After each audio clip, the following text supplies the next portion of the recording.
Hello students, BSc third year में हम आज आपको पोटैटो बताने वाले हैं। कल्टीवेशन अभी हमारा फूड प्लांट्स में वीट, राइस आपका हो चुका था, मेज भी हमने आपको कंप्लीट करा दिया है। अब हमारा पोटैटो पढ़ना है। पोटैटो जिसे हम आलू कहते हैं, आप सभी जानते हैं, इसमें स्टार्च होता है अधिक मात्रा में और इसका बॉटनिकल नेम सोलेनम ट्यूबरोसम। आप जानते हैं बॉटनिकल नेम क्या होता है? सोलेनम ट्यूबरोसम इसका बॉटनिकल नेम होता है। फैमिली इसको सोलेनेसी फैमिली के अंतर्गत रखा गया है। कौन सी? Solanaceae family. ठीक है। आलू के पौधे शाकीय कैसे होते हैं? शाकीय होते हैं, एक वर्षीय होते हैं जिसकी खेती की जाती है। शाकीय होते हैं, एक वर्षीय होते हैं और इनकी खेती भी की जाती है। ये वायवीय तने प्रारंभ में सीधे होते हैं जो बाद में भूमि पर फैल जाते हैं। बाद में कहाँ फैल जाते हैं? भूमि पर फैल जाते हैं। तने का भूमिगत भाग लगभग गोल तथा ठोस होता है। तने का भूमिगत भाग कैसा है? लगभग ठोस, ठीक है, और गोल होता है। इसकी अक्षीय कलिकाओं से अनेक क्षैतिजीय शाखाएं निकलती हैं। हॉरिजेंटल क्षैतिज के रूप में यहाँ पर शाखाएं निकलती हैं जिन्हें भूस्तरी कहते हैं, स्टोलोन कहते हैं। भूमिगत तने की पर्वसंधियों से 3 से 4 के समूह में अपस्थानिक जड़ें निकलती हैं। कितनी? 3 से 4 के समूह में इसमें क्या निकलती हैं? अपस्थानिक जड़ें निकलती हैं। इसी प्रकार की जड़ें भूस्तरी से भी निकलती हैं।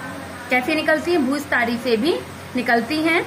बीज के टुकड़े से निकलने वाली पत्तियां कैसी होती हैं? सरल। बीज से टुकड़े से निकलने वाली जो पत्तियां होती हैं वो कैसी हैं? सरल होती हैं। किंतु बाद में निकलने वाली जो पत्तियां होती हैं इम्पेरीपिन्नेट, हम कह सकते हैं इम्पेरीपिन्नेट कंपाउंड पत्तियां होती हैं। भूमिगत तने की आकारिकी के अनुसार यह छोटा मासल तना होता है। ये कैसा होता है? छोटा होता है, मासल तना होता है, जिस पर कलिकाओं के समूह पाए जाते हैं। जिस पर जो कलिकाएं बंच होते हैं इनके क्या होते हैं? ग्रुप समूह पाए जाते हैं। कलिकाएं आंखें कहलाती हैं। क्या कहलाती है? बट्स उनकी जो आंखें, आईज कहलाती हैं, जो सल्क जैसी पत्तियों द्वारा सुरक्षित रहती हैं। शीघ्र ही झड़ जाती हैं। और कैसी होती हैं? शीघ्र ही झड़ जाती हैं। इन सल्कों के स्थान पर भौहें, आईब्रो अथवा गहरी उभार पाए जाते हैं। क्या पाए जाते हैं? उभार भी पाए जाते हैं। आंखें उथली अथवा गहरी होती हैं। भौहें अर्धचंद्राकार होती हैं जो ट्यूबर्स के स्टोलोन के जुड़ने वाले सिरे पर स्थित होती हैं। क्या आपको अजीब लग रहा होगा? आंखें वगैरह गांव में भी लोग बोलते हैं ये आईज हैं, तो ये आंखें और भौहें की रूप में संरचना है, बर्ड्स की स्ट्रक्चर है ये। ठीक है, जो क्या कहलाती है? ट्यूबर्स के स्टोलोन से जुड़ने वाले सिरे पर स्थित होती हैं। प्रत्येक आंख में भौहें के अवशेष तथा गड्ढे में धसी हुई कम से कम 3 कलिकाएं पाई जाती हैं। कितनी? कम से कम 3 कलिकाएं पाई जाती हैं जो अपूर्ण विकसित संधियां सहित पार्श्व शाखाओं को प्रदर्शित करती हैं। साइड जो पार्श्व शाखाएं निकलती हैं उनको प्रदर्शित करती हैं। आंखें ट्यूबर पर सर्पिल क्रम में विन्यस्त होती हैं। आंखें जो होती हैं ट्यूबर्स पर सर्पिल क्रम में चारों ओर विन्यस्त होती हैं।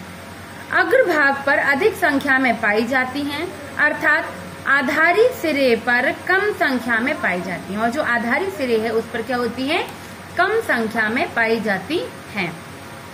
आलू के ट्यूबर की आंतरिक संरचना एक प्रारूपी तने की भांति होती है जिसमें प्रमुख अंग पेरिडर्म, कॉर्टेक्स, संवहन सिलेंडर, बाहरी मेडुला जो भीतरी फ्लोएम को प्रदर्शित करता है। संवहन सिलेंडर, बाहरी मेडुला जो भीतरी फ्लोएम को प्रदर्शित करता है तथा भीतरी मेडुला जो पित्त कहलाता है। जो भीतरी मेडुला होता है वो क्या कहलाता है? पित्त कहलाता है। ठीक है, तो इसी प्रकार से और जो पैरेन्काइमा का बना होता है, जो पित्त किसका बना होता है? पैरेन्काइमा का बना होता है। तो अब है संवहन बर्ड सिलेंडर में बाह्य फ्लोएम के धब्बे तथा स्पष्ट जाइलम बंडलों की वलय पाई जाती है। क्या पाई जाती है? पेचेज, धब्बे तथा स्पष्ट जाइलम की वलय पाई जाती है। दोनों प्रकार के बाहरी तथा भीतरी फ्लोएम अवयव का यह भोजन संचय करने वाला प्रमुख ऊतक मानी जाती है। ट्यूबर की केंद्रीय अक्ष भीतरी मेडुला होता है जिसका कार्य तने के सिरे से सतत कनेक्शन अग्रस्त आंख तथा प्रत्येक आंख की कलिका से करना होता है। यह इतना भोज्य पदार्थ संचित नहीं करता है। संवहन वलय में घेरने वाली ऊतकों के में सघन मंड जो स्टार्च होता है वो पाया जाता है, ठीक है। और पतली कॉर्क जैसी पेरिडर्म बाहरी सुरक्षात्मक स्तर त्वचा स्किन कहलाती है, जो उसमें लेयर होती है आलू पर स्किन, उसी की हम बात कर रहे हैं यहाँ पर, जिसमें अनेक वातरंध्र पाए जाते हैं और कॉर्टेक्स के बाहरी स्तरों में प्रोटीन, मिनरल्स, टैनिन्स, क्रिस्टल्स विद्यमान रहते हैं। अतः आलू को अधिक गहराई तक छीलना नहीं चाहिए। आलू की किस्मों के अनुसार उनमें पुष्प लगते हैं, ठीक है, और अथवा नहीं लगते हैं। फल भरी होते हैं, ठीक है, फल कैसे हैं? भरी होते हैं, जिनके बीज पाए जाते हैं, ठीक है। इनमें क्या पाए जाते हैं? बीज। आलू को टुकड़ों में काटकर बोया जाता है, जो बीज कहलाते हैं। प्रत्येक टुकड़े में एक आंख अवश्य उपस्थित होती है, जो छेद होते हैं वो आंख कहलाते हैं, ठीक है। इसकी खेती शीत नम क्षेत्रों में की जाती है और फसल 3 से 4 माह में तैयार हो जाती है। आलूओं को खुरपी की सहायता से मिट्टी में खोदकर निकाला जाता है। तो ये तो हो गई आलू की खेती के बारे में, हमारा कल्टीवेशन हो गया है। अब इसका हम यूजेस बताएंगे कि यूजेस क्या होते हैं। तो समस्या सबसे पहले सभी जानते हैं, भोज्य पदार्थ के रूप में, स्टार्च के रूप में इसको अधिक मात्रा में यूज किया जाता है। विश्व की खाद्य समस्या आलू का भोजन के रूप में प्रयोग होता है। ताजी साग भाजी के रूप में आलू को उबालकर, भूनकर, सेककर, वाष्प द्वारा गर्म करके अन्य विधियों से खाने में यूज किया जाता है। चिप्स आदि आटा निर्जलीकरण आलू विश्व में मतलब अलग अलग वैरायटी में विभिन्न प्रकार की चीजें इससे बनाई जाती हैं। अब ये जो आलू का स्टार्च कैसे बनता है, इसमें स्टार्च की मात्रा, तो इस प्रकार के स्टार्च का उत्पादन यूरोप में सबसे अधिक आलू से किया गया। आलू लगाने वाले क्षेत्रों के समीप अमेरिका में अनेक उद्योगों में इस प्रकार के स्टार्च का उत्पादन किया जाता है। मंड बनाने के लिए शेषक को प्रयोग में लाते हैं। इन्हें अच्छी तरह से पानी से धोकर रोस्पिंग मशीनों द्वारा उनका जो गूदा है गूदे में परिवर्तित कर लेते हैं। इनको निकालकर इनका पूरा गूदा इकट्ठा कर लेते हैं, ठीक है। तत्पश्चात एक पेस्ट बन जाता है, जो एक पेस्ट बन जाता है आलू का, जिसे चलनियों से गुजारा जाता है ताकि रेसे फाइबर जो पदार्थ पृथक हो जाएं।